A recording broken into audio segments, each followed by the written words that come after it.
बड़ी बनवाई चाहूले एमती उपर बनातु बड़ी एकदम खुसखुसिया नरम हम ता सहित एकदम कागज भाया धड़ा हम।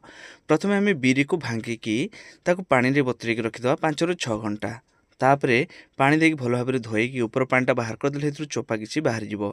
एबे बिरीटा को ग्राइंडिंग करने हम बेसी पतला करवानी बेसी गाढ़ करवानी अल्प टिके पानी देवाई चाहिए देकी ग्राइंडिंग करवा। बड़ी को टेस्टी करने हेले अल्प टिके जीरा टिके अदा और शुखला लंका को भल भाव ग्राइंडिंग करके आ सहित मिसई देवाई हम। ता सहित अल्प टिके आम 5 फोड़न देकी भल भाव गोलई दबा।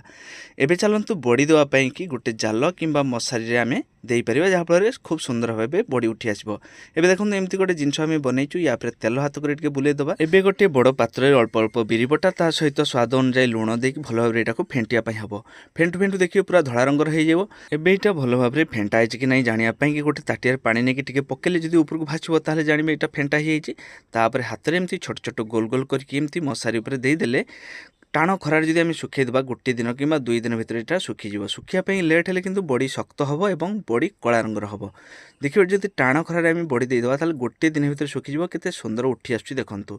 एमती उपर बड़ी बनइले बड़ी शक्त हेनी नरम हम ता सहित बड़ी एकदम कागज भाया धड़ा हम और खायापी स्वादिया लगे। आशा करुँच आपको भिडियो भल लगी जब भल लगी था लाइक शेयर सब्सक्राइब निश्चय करेंगे। ता सहित आसतु बड़ी देवाई कि मशारी जो जिनसा आम तैयारी करूँ देखो एमती गोटे जिनस जब आप तैयारी कर ताहले बड़ीटा देवाई भी सुविधा हम। बड़ी शीघ्र सुखीज गोटे हेले बड़ी भांगीबनी बड़ी खूब सुंदर भाव उठी आसब।